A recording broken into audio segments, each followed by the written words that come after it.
Hi friends, എല്ലാവർക്കും B S Mitra YouTube ചാനലിലേക്ക് സ്വാഗതം.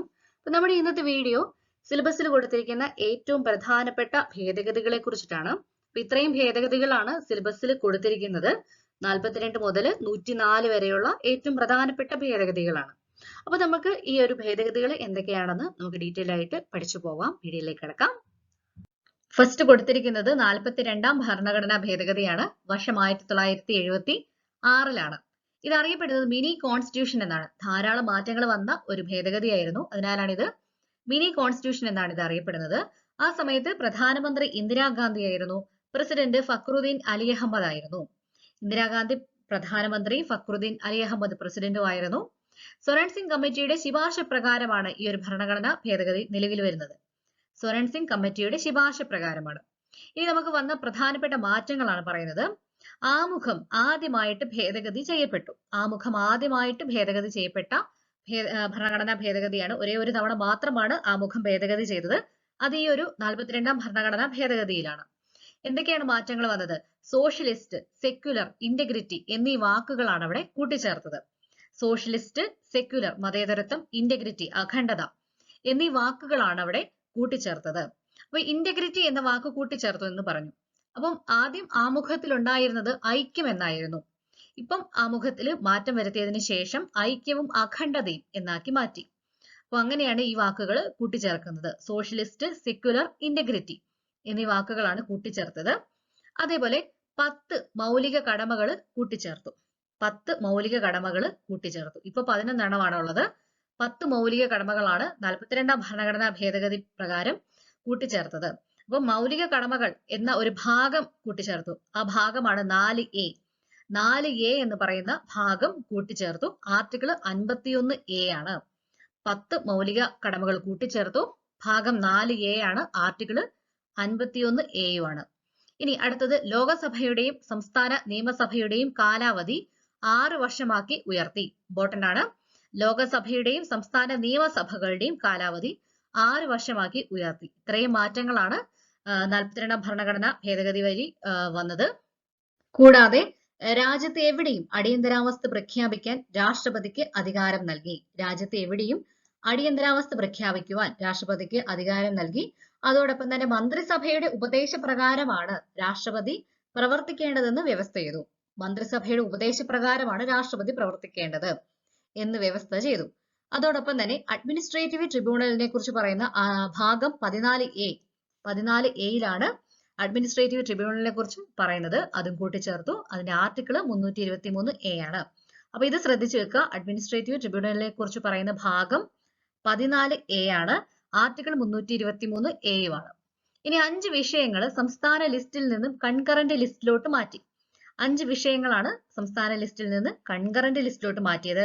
ഏതൊക്കെയാണ്? വിദ്യാഭ്യാസമുണ്ട്, വനം, കൂടാണ്ട് അളവ് തൂക്കമുണ്ട്, നീതിന്യായ ഭരണമുണ്ട്. അത് സുപ്രീം കോടതി, ഹൈക്കോടതി ഒഴികെയുള്ള മറ്റെല്ലാ കോടതികളുടെയും കാര്യമാണ് പറയുന്നത്.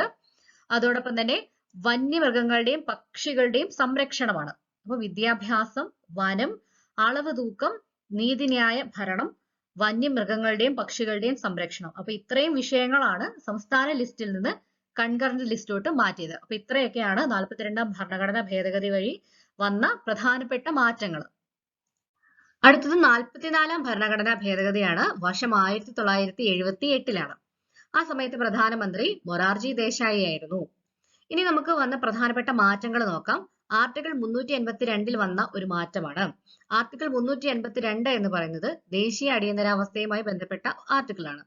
ആർട്ടിക്കിൾ 382 ദേശീയ അടിയന്തരാവസ്ഥയുമായി ബന്ധപ്പെട്ട ഒരു ആർട്ടിക്കിൾ ആണ്. അപ്പൊ ദേശീയ അടിയന്തരാവസ്ഥ പ്രഖ്യാപിക്കുന്നതിനുള്ള പ്രധാനപ്പെട്ട 3 കാരണങ്ങൾ പറയുന്നത്: 1 യുദ്ധമാണ്, 2 വിദേശ ആക്രമണം, 3 ആഭ്യന്തര കലാപമാണ്. 1 യുദ്ധമാണ്, 2 വിദേശ ആക്രമണം, 3 ആഭ്യന്തര കലാപമാണ്. അപ്പൊ ഇതില് ആഭ്യന്തര കലാപം എന്നത് സായുധ വിപ്ലവം എന്നാക്കി മാറ്റി. ആഭ്യന്തര കലാപം എന്നത് സായുധ വിപ്ലവം എന്നാക്കി മാറ്റി. അതാണ് വന്ന ഒരു മാറ്റം. ഇനി അടുത്തത് സ്വത്തവകാശത്തെ മൗലിക അവകാശങ്ങളിൽ നിന്ന് ഒഴിവാക്കി. സ്വത്തവകാശവുമായി ബന്ധപ്പെട്ട ആർട്ടിക്കിൾ 31 ആയിരുന്നു. അത് മൗലിക അവകാശങ്ങളിൽ നിന്ന് ഒഴിവാക്കി. സ്വത്തവകാശം ഇപ്പോൾ ഒരു ലീഗൽ റൈറ്റ് ആണ്, ഒരു നിയമ അവകാശമാണ്. ആർട്ടിക്കിൾ 300A ആണ്. സ്വത്തവകാശം ഇപ്പോൾ ആർട്ടിക്കിൾ 300A ആണ്. അടുത്തത് ലോകസഭയുടെയും സംസ്ഥാന നിയമസഭകളുടെയും കാലാവധി 6 നിന്ന് 5 വർഷമാക്കി. അപ്പൊ നമ്മൾ 42ാം ഭരണഘടനാ ഭേദഗതിയിൽ പഠിച്ചു ലോകസഭയുടെയും സംസ്ഥാന നിയമസഭകളുടെയും കാലാവധി 6 വർഷമാക്കി ഉയർത്തിയെന്ന്. അതില് മാറ്റം വന്ന ഒരു ഭേദഗതിയായിരുന്നു ഇത്. ലോകസഭയുടെയും സംസ്ഥാന നിയമസഭകളുടെയും കാലാവധി 6 നിന്ന് 5 വർഷമാക്കി മാറ്റി വീണ്ടും. ഇനി വന്ന അടുത്തൊരു മാറ്റമാണ് ആർട്ടിക്കിൾ 359 വന്ന ഒരു മാറ്റമാണ്. അതെന്താണ്? ആർട്ടിക്കിൾ 352 എന്താണ്? ദേശീയ അടിയന്തരാവസ്ഥയാണ്. അപ്പൊ ദേശീയ അടിയന്തരാവസ്ഥ പ്രഖ്യാപിക്കുമ്പോൾ മൗലിക അവകാശങ്ങൾ റദ്ദാക്കപ്പെടും എന്ന് പറയുന്ന ആർട്ടിക്കിൾ ആണ് 388 389. അതില് മൗലിക അവകാശങ്ങളിൽ ആർട്ടിക്കിൾ 19 എന്ന് പറയുന്നത് മൗലിക സ്വാതന്ത്ര്യങ്ങളെ കുറിച്ചാണ്. മൗലിക സ്വാതന്ത്ര്യങ്ങളെ കുറിച്ച് പറയുന്ന ആർട്ടിക്കിൾ ആണ് ആർട്ടിക്കിൾ 19. അപ്പൊ ആർട്ടിക്കിൾ 19 യുദ്ധം, വിദേശ ആക്രമണം എന്നിവയുമായി ബന്ധപ്പെട്ട കാരണങ്ങളാലാണ് ദേശീയ അടിയന്തരാവസ്ഥ പ്രഖ്യാപിക്കുമ്പോൾ ആർട്ടിക്കിൾ 19 റദ്ദാക്കപ്പെടും എന്ന് പറയുന്ന ആർട്ടിക്കിൾ ആണ് 358. അപ്പോ യുദ്ധം, വിദേശ ആക്രമണം പോലെയുള്ള കാരണങ്ങളാല് ദേശീയ അടിയന്തരാവസ്ഥ പ്രഖ്യാപിക്കുമ്പോൾ ആർട്ടിക്കിൾ 19 റദ്ദാക്കപ്പെടും എന്ന് പറയുന്ന ആർട്ടിക്കിൾ ആണ് ആർട്ടിക്കിൾ 358. 6 മൗലിക സ്വാതന്ത്ര്യങ്ങളെ കുറിച്ച് പറയുന്നതാണ് ആർട്ടിക്കിൾ 19. ഇനി ആർട്ടിക്കിൾ 359 മറ്റെല്ലാ മൗലിക അവകാശങ്ങളും റദ്ദാക്കപ്പെടും എന്നാണ് പറഞ്ഞിരുന്നത്. എന്നാൽ 44ാം ഭരണഘടനാ ഭേദഗതി പ്രകാരം ആർട്ടിക്കിൾ 359 എന്ന് പറയുന്നത് 20, 21 ആർട്ടിക്കിൾ ഒഴികെയുള്ള മറ്റെല്ലാ മൗലിക അവകാശങ്ങളും റദ്ദാക്കപ്പെടും എന്നാണ് പറയുന്നത്. 44ാം ഭരണഘടനാ ഭേദഗതിക്ക് ശേഷമാണ് ആർട്ടിക്കിൾ 359 അനുസരിച്ച് ദേശീയ അടിയന്തരാവസ്ഥ പ്രഖ്യാപിക്കുമ്പോൾ ആർട്ടിക്കിൾ 20, 21 ഒഴികെയുള്ള മറ്റെല്ലാ മൗലിക അവകാശങ്ങളും റദ്ദാക്കപ്പെടും എന്ന് പറയുന്നത് ആർട്ടിക്കിൾ ആണ് 359. അപ്പം ഇതാണ് 44ാം ഭരണഘടനാ ഭേദഗതിയിൽ വന്ന പ്രധാനപ്പെട്ട മാറ്റങ്ങൾ. അടുത്തത് 52ാം ഭരണഘടനാ ഭേദഗതിയാണ്. വർഷം 1985. പ്രധാനമന്ത്രി രാജീവ് ഗാന്ധി ആയിരുന്നു ആ സമയത്തെ പ്രധാനമന്ത്രി. ഇനി ഈ ഒരു ഭേദഗതിയിൽ പറയുന്നത് കൂറുമാറ്റ നിരോധന നിയമത്തിന് ഭരണഘടനാ സാധുത നൽകി. 52ാം ഭരണഘടനാ ഭേദഗതി എന്ന് കേൾക്കുമ്പോഴേ ഓർക്കേണ്ട കാര്യം ഇതാണ്, കൂറുമാറ്റ നിരോധന നിയമവുമായി ബന്ധപ്പെട്ടതാണെന്ന് ഓർത്തുവെക്കുക. ഇനി എന്താണ് കൂറുമാറ്റ നിരോധന നിയമം എന്ന് പറയുന്നത്? ഒരു പാർട്ടിയുടെ പാർലമെന്റ് അംഗമോ നിയമസഭാ അംഗമാവുകയോ ചെയ്ത വ്യക്തി ആ പാർട്ടിയുടെ നിർദ്ദേശങ്ങൾക്ക് വിരുദ്ധമായിട്ട് പ്രവർത്തിക്കുകയാണെങ്കിൽ അദ്ദേഹത്തിന് സഭാ അംഗത്വം നഷ്ടപ്പെടും. ഇതാണ് കൂറുമാറ്റ നിരോധന നിയമം എന്ന് പറയുന്നത്.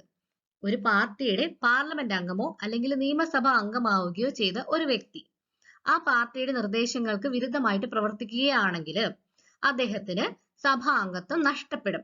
ഇതാണ് കൂറുമാറ്റ നിരോധന നിയമം എന്ന് പറയുന്നത്. ഇനി 52ാം ഭരണഘടനാ ഭേദഗതി പ്രകാരം ഭരണഘടനയിൽ 10ാം പട്ടിക കൂട്ടിച്ചേർത്തു. അപ്പൊ 10ാം ഷെഡ്യൂള് കൂട്ടിച്ചേർത്ത ഒരു ഭേദഗതിയാണ് 52 എന്ന് ഓർക്കുക. അതുമായി ബന്ധപ്പെട്ട 2 ആർട്ടിക്കിൾ ആണ് 102 191. അതിൽ 102 എന്താണ്? കൂറുമാറ്റ നിരോധന നിയമപ്രകാരം പാർലമെന്റ് അംഗങ്ങളുടെ അയോഗ്യതയെ കുറിച്ച് പറയുന്ന ആർട്ടിക്കിൾ ആണ് 102. പാർലമെന്റ് അംഗങ്ങളുടെ അയോഗ്യതയെ കുറിച്ചാണ് പറയുന്നത്. അത് എന്തുമായിട്ട് ബന്ധപ്പെട്ടതാണ്? കൂറുമാറ്റ നിരോധന നിയമപ്രകാരമുള്ള അങ്ങനെ പാർലമെന്റ് അംഗങ്ങളുടെ അയോഗ്യതയെ കുറിച്ച് പറയുന്നത് 102 ആണ്. അതേപോലെ നിയമസഭാ അംഗങ്ങളുടെ അയോഗ്യതയെ കുറിച്ച് പറയുന്നതാണ് 191. കൂറുമാറ്റ നിരോധന നിയമപ്രകാരം പാർലമെന്റ് അംഗങ്ങളുടെ അയോഗ്യതയെ കുറിച്ച് പറയുന്നത് 102, നിയമസഭാ അംഗങ്ങളുടെ അയോഗ്യതയെ കുറിച്ച് പറയുന്നത് 191 ആണ്. ഇനി ആദ്യമായിട്ട് കൂറുമാറ്റ നിരോധന നിയമപ്രകാരം പാർലമെന്റ് അംഗത്വം നഷ്ടപ്പെട്ട വ്യക്തിയാണ് ലാൽ ദുഹോമയാണ് കൂറുമാറ്റ നിരോധന നിയമപ്രകാരം പാർലമെന്റ് അംഗത്വം നഷ്ടപ്പെട്ട വ്യക്തി. മിസോറാമിൽ നിന്നാണ് അദ്ദേഹം മത്സരിച്ചത്.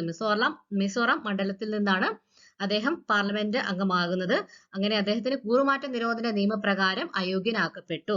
അപ്പൊ ഇതാണ് 52ാം ഭരണഘടനാ ഭേദഗതി, വർഷം 1985. അടുത്തത് 73ാം ഭരണഘടനാ ഭേദഗതിയാണ്. വർഷം 1992. ആ സമയത്ത് പ്രധാനമന്ത്രിയായിരുന്നത് PV നരസിംഹറാവു ആയിരുന്നു. 1992 PV നരസിംഹറാവു 73ാം ഭരണഘടനാ ഭേദഗതിയാണെന്ന് ഓർക്കുക. പഞ്ചായത്തി രാജിന് ഭരണഘടനാ സാധുത നൽകിയ ഭേദഗതിയാണിത്. പഞ്ചായത്തി രാജിന് ഭരണഘടനാ സാധുത നൽകിയ ഭേദഗതി ഏതാണ്? 73 ആണെന്ന് ഓർക്കുക. അതേപോലെ ഭരണഘടനയിൽ 11ാം പട്ടിക കൂട്ടിച്ചേർത്തു. 11ാം പട്ടിക കൂട്ടിച്ചേർത്തു. ഷെഡ്യൂൾ 11 കൂട്ടിച്ചേർത്ത ഭേദഗതിയാണിത്. അതേപോലെ ഭാഗം 9 പാർട്ട് 9 കൂട്ടിച്ചേർത്തു. ഭാഗം 9 കൂട്ടിച്ചേർത്തു. ഇനി ആർട്ടിക്കിൾ പഠിച്ചു വെക്കേണ്ടത് ഇത്രയാണ്. 243 മുതൽ 243 O വരെയാണെന്ന് ഓർക്കുക. അപ്പൊ ഇത്രയാണ് നമ്മൾ ഓർക്കേണ്ടത്. 11ാം പട്ടിക കൂട്ടിച്ചേർത്തു. ഭാഗം 9 ആണ്. ആർട്ടിക്കിൾ 243 മുതൽ 243 O വരെയാണെന്ന് ഓർത്തു വെക്കുക. അടുത്തത് 74ാം ഭരണഘടനാ ഭേദഗതിയാണ്. വർഷം 1992-ലാണ്.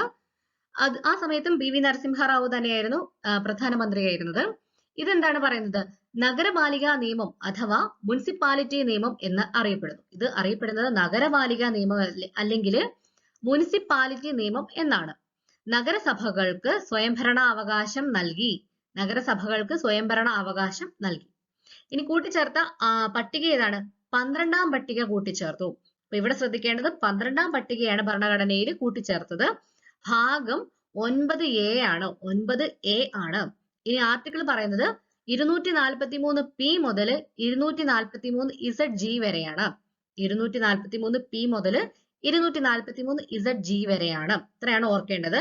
12ാം പട്ടിക കൂട്ടിച്ചേർത്തു. ഭാഗം 9A ആണ്. ആർട്ടിക്കിൾ 243P മുതൽ 243ZG വരെയാണ്.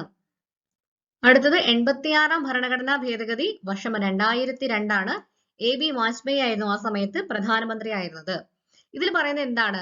വിദ്യാഭ്യാസത്തെ മൗലിക അവകാശങ്ങളിൽ ഉൾപ്പെടുത്തി. വിദ്യാഭ്യാസത്തെ മൗലിക അവകാശങ്ങളിൽ ഉൾപ്പെടുത്തി. അങ്ങനെ കൂട്ടിച്ചേർത്ത ആർട്ടിക്കിൾ ഏതാണ്? 21A ആണ്.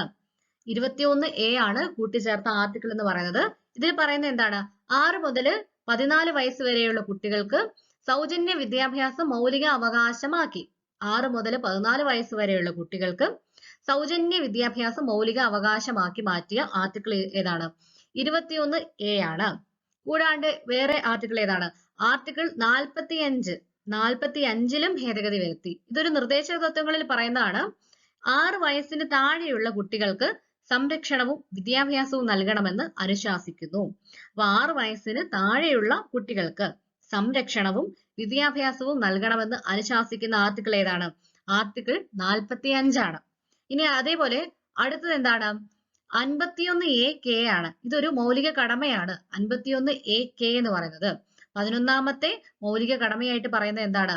6 വയസ്സ് മുതൽ 14 വയസ്സ് വരെയുള്ള കുട്ടികൾക്ക് സൗജന്യവും നിർബന്ധിതവുമായ വിദ്യാഭ്യാസം നൽകേണ്ടത് സ്റ്റേറ്റിന്റെ കടമയാണ്. 6 വയസ്സിനും 14 വയസ്സിനും വരെയുള്ള കുട്ടികൾക്ക് സൗജന്യവും നിർബന്ധിതവുമായ വിദ്യാഭ്യാസം നൽകേണ്ടത് സ്റ്റേറ്റിന്റെ കടമയാണെന്ന് പറയുന്ന ആർട്ടിക്കിൾ ഏതാണ്? 51AK ആണ്. അപ്പൊ ഇത്രയും മാറ്റങ്ങളാണ് 86ാം ഭരണഘടനാ ഭേദഗതി പ്രകാരം വന്നത്. ആർട്ടിക്കിൾ 21A കൂട്ടിച്ചേർത്തു. 45-ൽ മാറ്റം വന്നു. 51AK കൂട്ടിച്ചേർത്തു. ഇത്രയാണ് നമ്മൾ പഠിക്കേണ്ടത്. അടുത്തത് 97ാം ഭരണഘടനാ ഭേദഗതിയാണ്. 2011 ആണ്. 2011-ലെ 97ാം ഭരണഘടനാ ഭേദഗതി. ആ സമയത്ത് പ്രധാനമന്ത്രി മൻമോഹൻ സിംഗ് തന്നെയായിരുന്നു. അപ്പൊ ഇവിടെ എന്താണ്? 9B കൂട്ടിച്ചേർത്തു. ഭാഗം 9B, അതായത് കോർപ്പറേറ്റീവ് സൊസൈറ്റീസിനെ കുറിച്ച് പറയുന്ന ഭാഗം 9B കൂട്ടിച്ചേർത്തു. ആ ഒരു ഭേദഗതിയാണിത് 97ാമത്തെ. അതുമായി ബന്ധപ്പെട്ട ആർട്ടിക്കിൾ ഏതാണ്?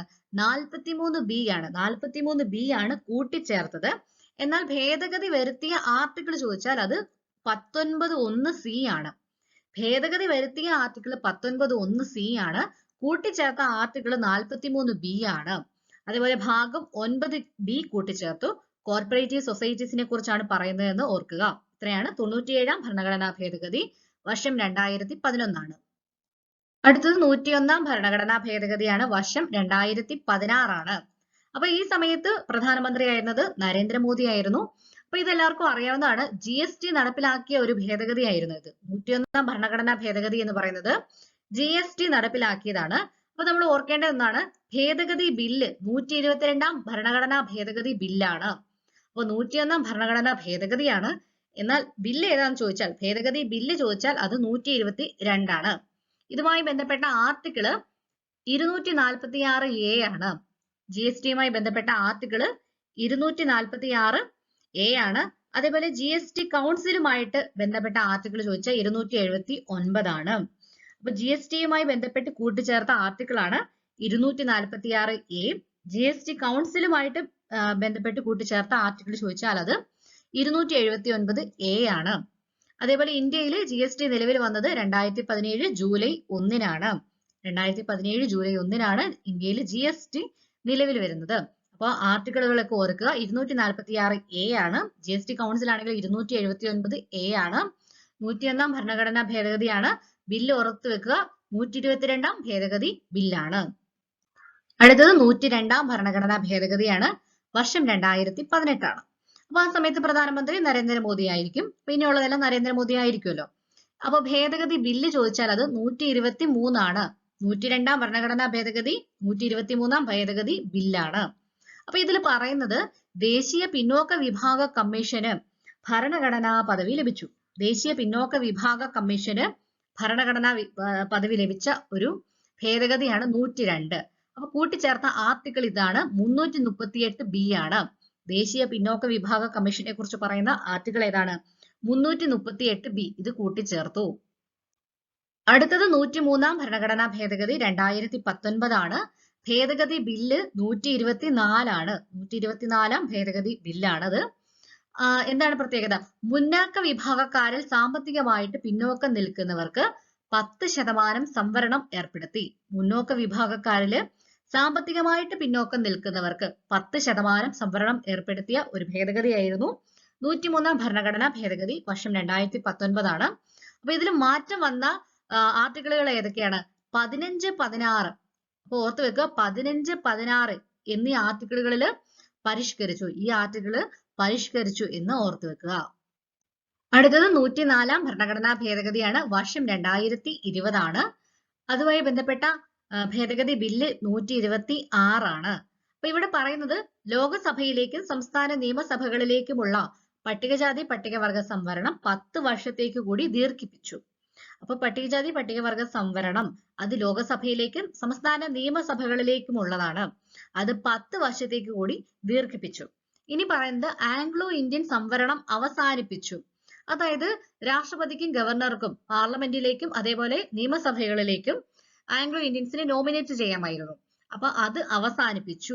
ആംഗ്ലോ ഇന്ത്യൻ സംവരണം അവസാനിപ്പിച്ചു. ഇതാണ് 104-ാം ഭരണഘടനാ ഭേദഗതിയിൽ പറയുന്നത്. അപ്പൊ ഇത്രയും ഭരണഘടനാ ഭേദഗതികളാണ് നമുക്ക് നമ്മുടെ സിലബസിൽ കൊടുത്തിട്ടുള്ളത്. സിലബസിൽ കൊടുത്തിരിക്കുന്ന ഏറ്റവും പ്രധാനപ്പെട്ട ഭേദഗതികളെ കുറിച്ചിട്ടായിരുന്നു നമ്മുടെ ഇന്നത്തെ ക്ലാസ്. ഇന്നത്തെ ക്ലാസ് ഇവിടെ കംപ്ലീറ്റ് ആയിരിക്കുകയാണ്. മറ്റൊരു വീഡിയോയുമായിട്ട് നമുക്ക് വീണ്ടും കാണാം. എല്ലാവർക്കും താങ്ക് യു.